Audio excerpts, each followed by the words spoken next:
Convido os irmãos que abram suas Bíblias em Êxodo capítulo 20. Êxodo capítulo 20.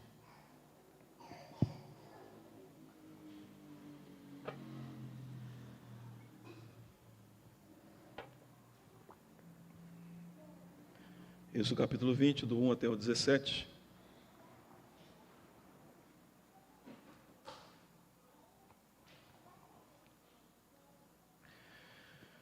Diz assim a palavra do Senhor. Então Deus falou todas essas palavras: Eu sou o Senhor, seu Deus, que te tirei da terra do Egito, da casa da servidão. Não tenha outros deuses diante de mim. Não faça para você imagem de escultura, nem semelhante alguma do que há em cima no céu, nem embaixo na terra, nem nas águas debaixo da terra. Não adore essas coisas, nem preste culto a elas, porque eu, Senhor, seu Deus, sou Deus zeloso, que visito a iniquidade dos pais nos filhos até a terceira e quarta geração daqueles que me odeiam, mas faço misericórdia até 1000 gerações daqueles que me amam e guardam os meus mandamentos. Não tome o nome do Senhor teu Deus, ou seu Deus, em vão, porque o Senhor não terá por inocente o que tomar o seu nome em vão. Lembra-se, no dia de sábado, para o santificar. 6 dias você trabalhará e fará toda a sua obra, mas o 7º dia é o sábado dedicado ao Senhor, seu Deus. Não faça nenhum trabalho nesse dia, nem você, nem o seu filho, nem a sua filha, nem o seu servo, nem a sua serva, nem o seu animal, nem o estrangeiro das portas para dentro. Porque em 6 dias o Senhor fez os céus e a terra, o mar e tudo que neles há, e ao 7º dia descansou. Por isso o Senhor abençoou o dia de sábado e o santificou. Honre seu pai e sua mãe, para que você tenha uma longa vida na terra que o Senhor, seu Deus, lhe dá.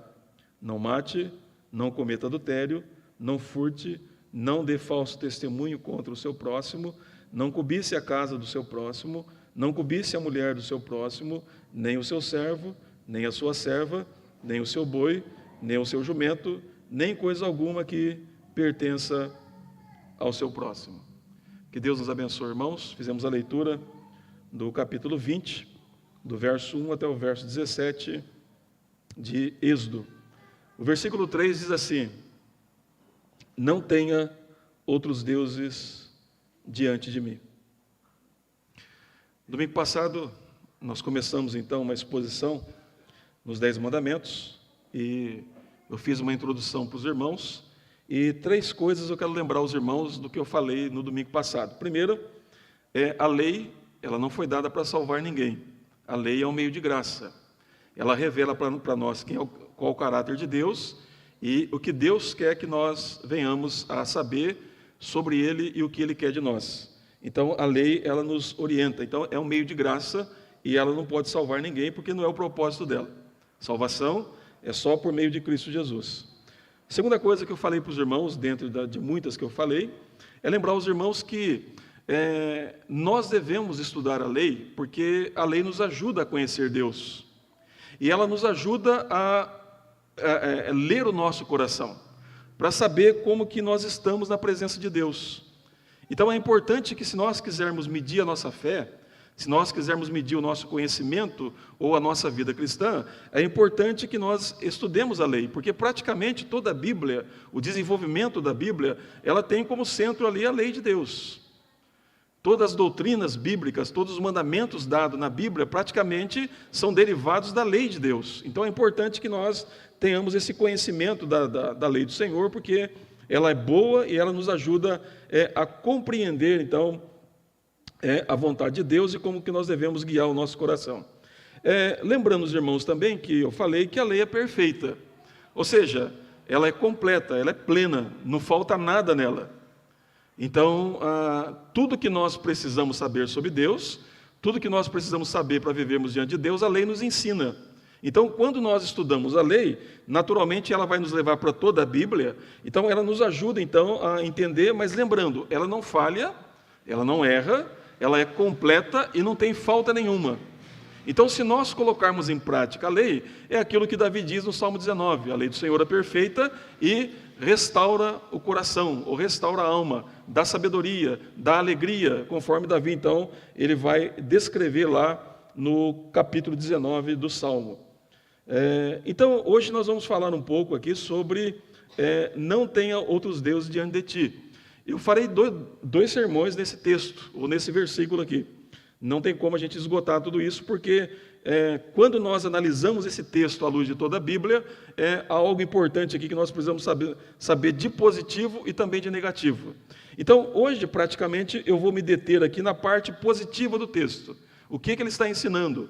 O que nós queremos saber a respeito de Deus? Então, lembre os irmãos que ele vai nos ensinar o caráter de Deus, o que nós precisamos saber sobre Deus e o que nós temos que colocar em prática. Então, ele diz aí: não tenha outros deuses diante de mim. Primeiramente, irmãos, o povo de Israel foi liberto da terra do Egito, e depois que ele foi liberto, é que ele então recebeu a lei.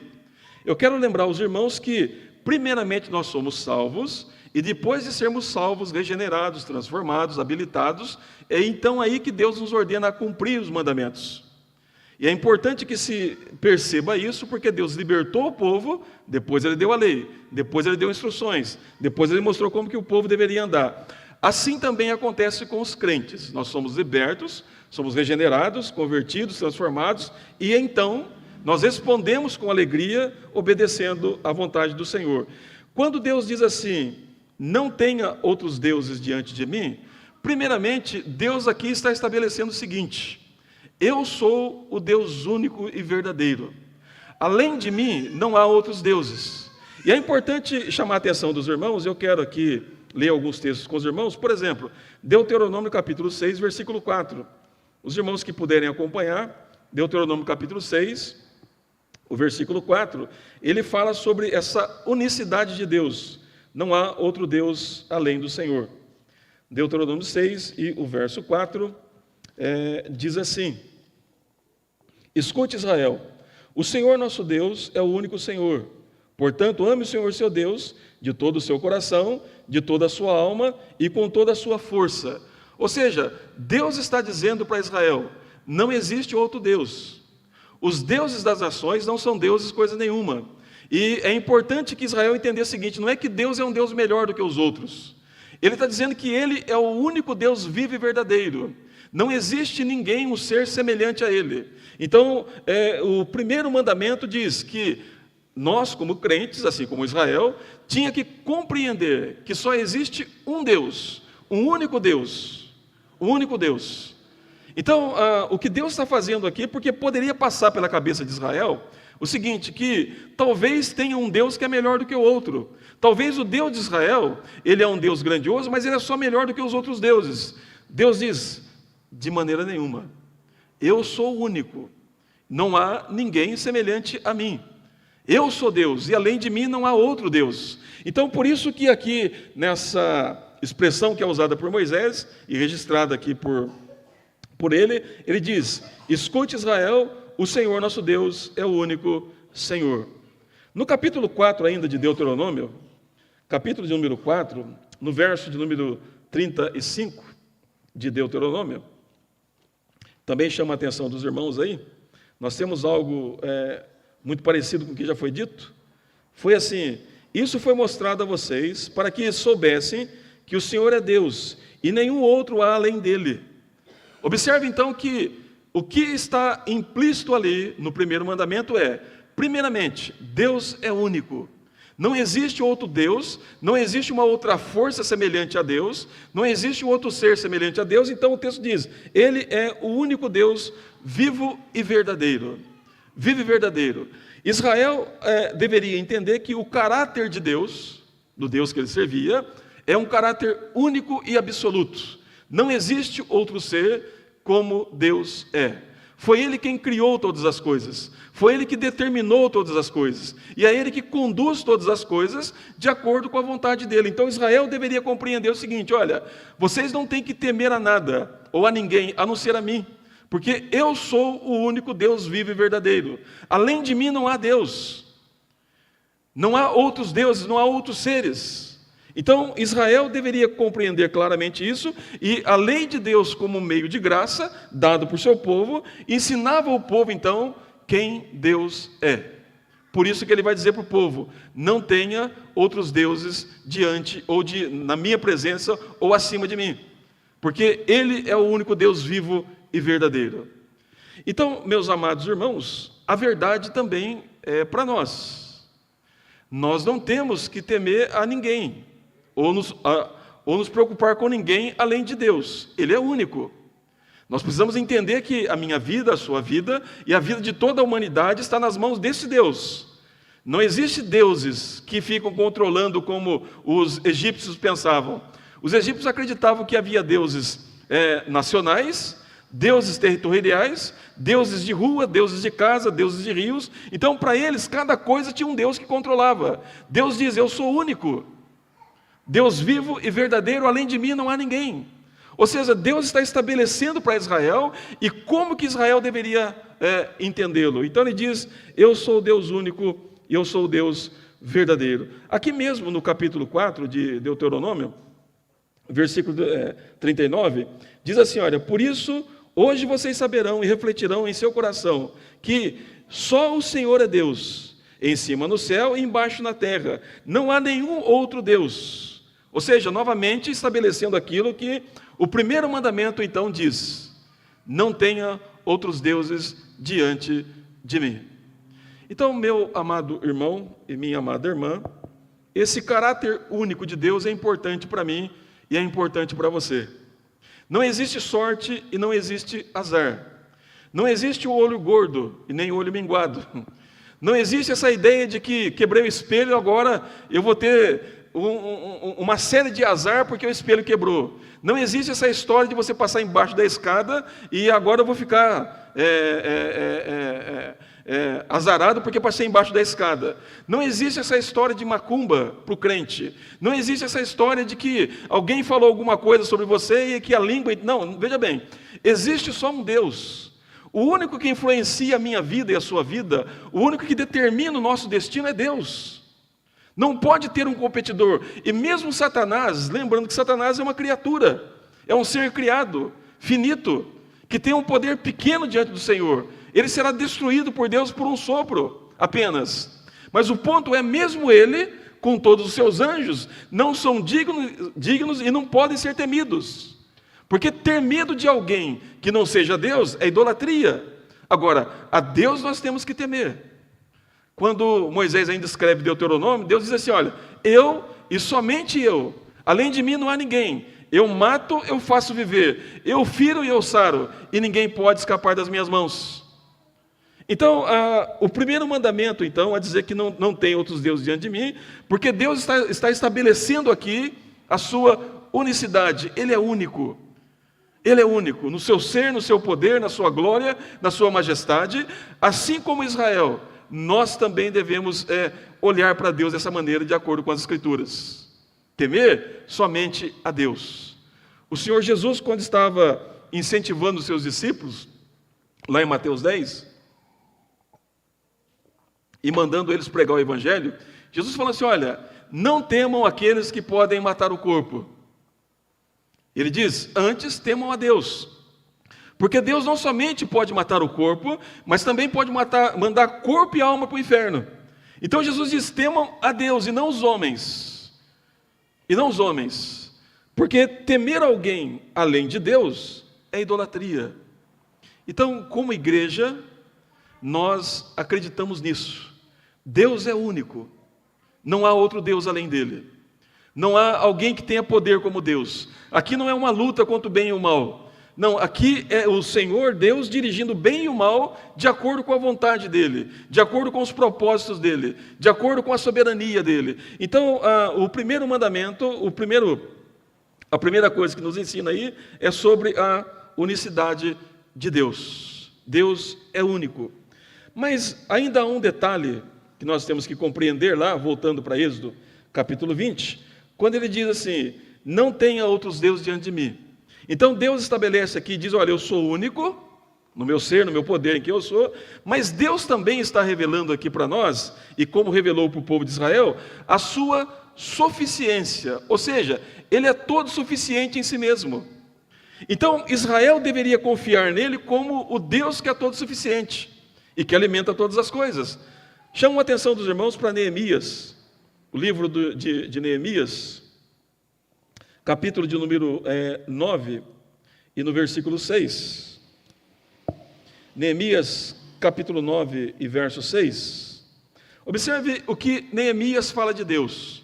O povo está voltando para reconstruir Jerusalém, e então agora eles estão diante do Senhor confessando seus pecados e orando a Deus. Então veja o que Neemias diz a respeito de Deus aí. Neemias 9 e versículo 6. Neemias 9, 6, ele diz assim: só tu és o Senhor, fizeste o céu dos céus, e todo o seu exército, a terra e tudo que há nela, os mares e tudo que há neles. Tu conservas a todos com vida, e o seu exército, o exército dos céus, te adora. Então, veja que Neemias diz: só tu é o Senhor. Aí ele continua: o Senhor fez o céu, e o Senhor fez a terra, e os céus dos céus. Aí ele diz mais ainda: e todo o exército que há neles. E também assim o Senhor fez com os mares, e tudo aquilo que há nos mares. Agora veja que a parte final ele diz: tu conservas a todos com vida, e o exército dos céus te adora. Quem mantém o peixe vivo? Quem mantém a abelha viva? Quem mantém a formiga viva? Quem mantém o sapo, o escorpião, a barata? Talvez alguns não gostem de barata, né? Mas quem mantém os animais vivos? Quem manda a chuva? Quem faz cessar a chuva? Quem manda o frio faz cessar o frio? Quem é que traz alimento para a nossa casa? Ah, mas eu trabalho. Quem é que te dá o trabalho? É Deus. Então Deus está ensinando para Israel que, além de ser único, Ele é o Deus todo suficiente que alimenta toda a sua criação. Tudo que existe é sustentado por Deus. E por que Deus pode sustentar a todas as coisas?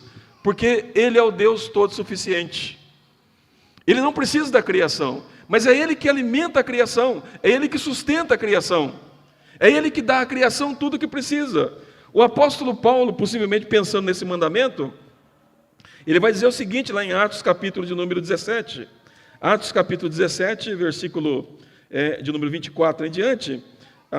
Paulo diz assim, lá nesses versos, Atos capítulo 17, a partir do verso de número 24, ele fala assim: olha, o Deus que fez o mundo e tudo que nele existe, sendo Ele Senhor do céu e da terra, não habita em santuários feitos por mãos humanas, nem é servido por mãos humanas como se precisasse de alguma coisa, pois é Ele mesmo quem a todos dá vida, respiração e tudo mais. Por que você está respirando? Por que você está com vida? Por que você tem o que você tem? Porque o texto diz que é Deus quem faz isso. Ele não precisa do ser humano, ele não precisa de templos, ele não precisa de um trabalho humano. Ele diz, é Deus quem dá tudo o que nós precisamos. Isso mostra então que Deus é um Deus todo suficiente. Então, o primeiro mandamento ensina que nós precisamos crer em Deus como o único Deus, e além disso, sendo Ele o único Deus, Ele é o Deus todo suficiente que mantém a sua criação em existência. É pelo poder dele. Não há possibilidades de Deus precisar de alguém, como os deuses egípcios, como os deuses gregos ou os deuses romanos precisavam. Não, Deus não precisa, mas é Ele que dá a todos vida, respiração e tudo mais. Seja do seu povo ou não, então Deus é aquele que dá vida para tudo mais. Então, meus irmãos, aqui está um ponto importante. A igreja deve sempre pensar da seguinte maneira: somos instrumentos de Deus? Sim, somos. Deus nos usa e nos agrada, e se agrada em nos usar? Sim, Deus se agrada em nos usar. Mas é importante nós compreendermos o seguinte: Deus não precisa de mim, Deus não precisa de você, mas você precisa de Deus. Ele é todo suficiente. Deus não precisa das nações. É por isso que Isaías capítulo 40 vai dizer sobre isso, que ele olha para as nações e vê as nações como o pingo de água num balde, como o pó miúdo na balança, como aquilo que não é nada, como aquilo que é menos do que nada. Porque as nações todas dependem de Deus. Todos os povos dependem de Deus. Todos os seres humanos dependem de Deus. Então, por isso que o salmista vai dizer: elevo os meus olhos aos montes, de onde me virá o socorro? Ele diz: o meu socorro vem do Senhor, que fez os céus e a terra. Então, Israel deveria confiar em Deus como Deus único, Israel deveria confiar em Deus como Deus todo suficiente. Ou seja, não busque o seu sustento, não busque a sua proteção, não busque cuidados para a sua vida em outro lugar, a não ser em Deus.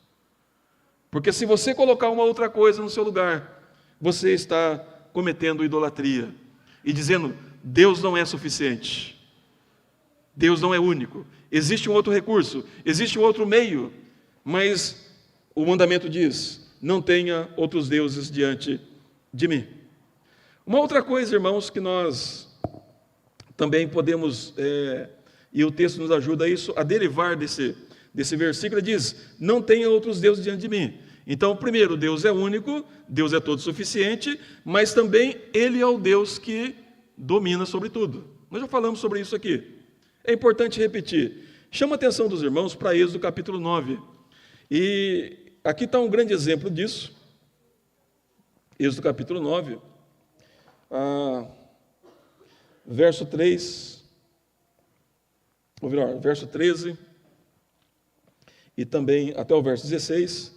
Êxodo capítulo 9, diz assim: o Senhor disse a Moisés: levante-se de manhã cedo, apresente-se a Faraó e diga-lhe: assim diz o Senhor, o Deus dos hebreus, deixa aí o meu povo, para que me adore, pois desta vez enviarei todas as minhas pragas sobre o seu coração, sobre os seus oficiais e sobre o seu povo, para que você saiba que em toda a terra não há ninguém que seja semelhante a mim, pois eu já poderia ter estendido a mão para ferir você e o seu povo com peste, e você teria sido cortado da terra, mas em verdade foi para isso que eu o mantive, para mostrar a você o meu poder e para que o meu nome seja anunciado em toda a terra.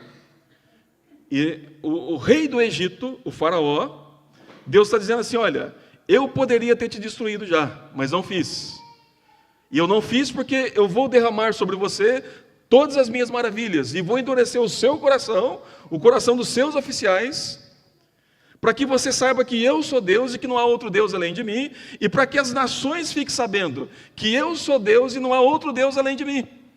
Então veja que o texto está mostrando aqui que Deus é soberano sobre a vida de reis e sobre a vida de pessoas. É Ele que amolece coração e é Deus que endurece coração.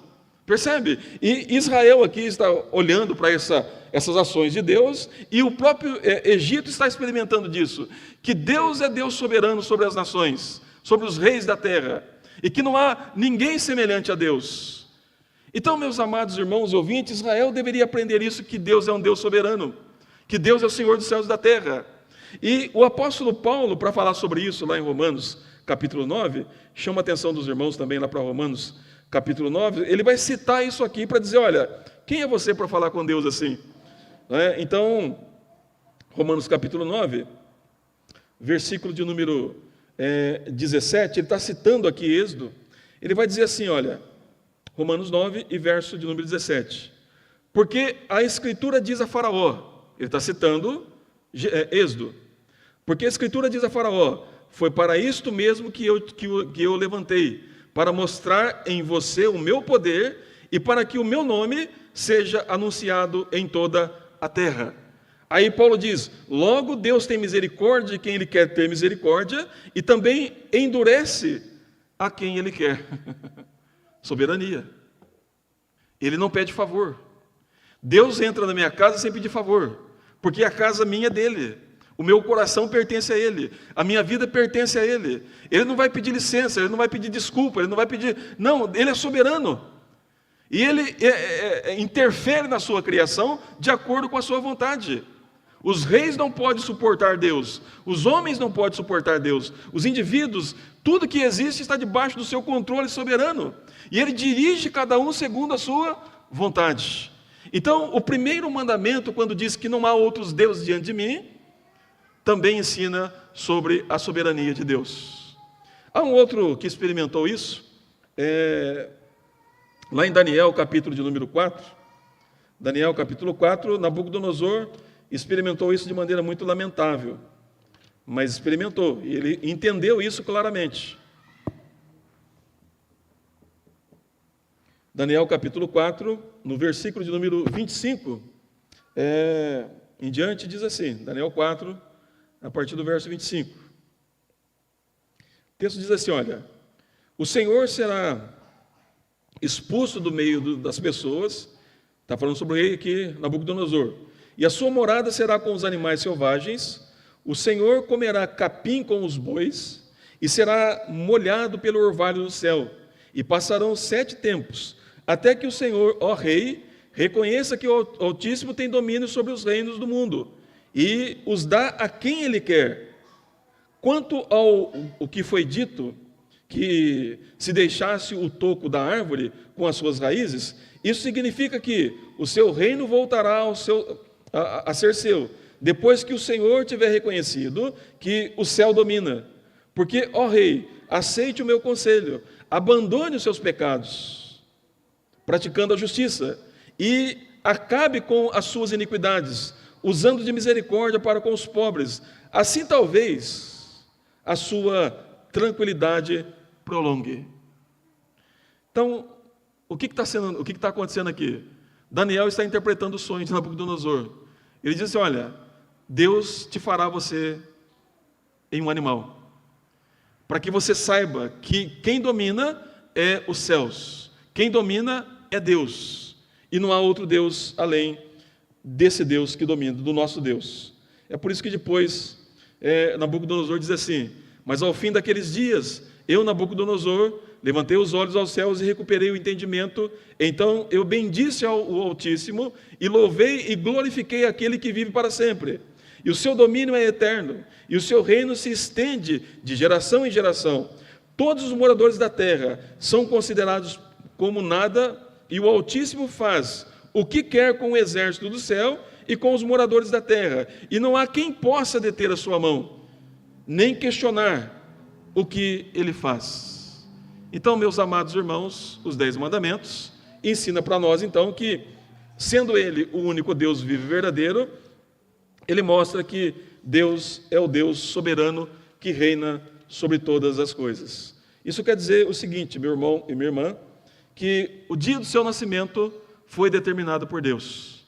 O dia da sua partida deste mundo também foi determinado por Deus. O que vai acontecer conosco está no controle de Deus.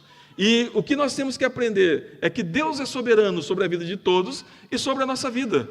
E segundo a vontade dEle, Ele vai agir comigo e com você e com todos os seres humanos, de acordo com o que Ele quer. Deus é soberano. É por isso que nós devemos nos curvar diante dEle e adorá-lo, e temê-lo, e reconhecê-lo, porque somente Ele pode fazer isso. Ele é Deus. Ah, mas eu não concordo com isso, não tem problema. Ele continua sendo soberano, Ele continua sendo Deus, sobre todas as nações, sobre todos os indivíduos, sobre tudo que Ele criou. Ele é o Deus soberano. Então Ele diz, por causa disso, não terás outros deuses diante de mim. Eu vou terminar aqui com a última coisa que nós podemos aprender aqui com essa expressão. Não terás outros deuses diante de mim. Aqui também, irmãos, nós encontramos um Deus que é um Deus que fez uma aliança com o seu povo.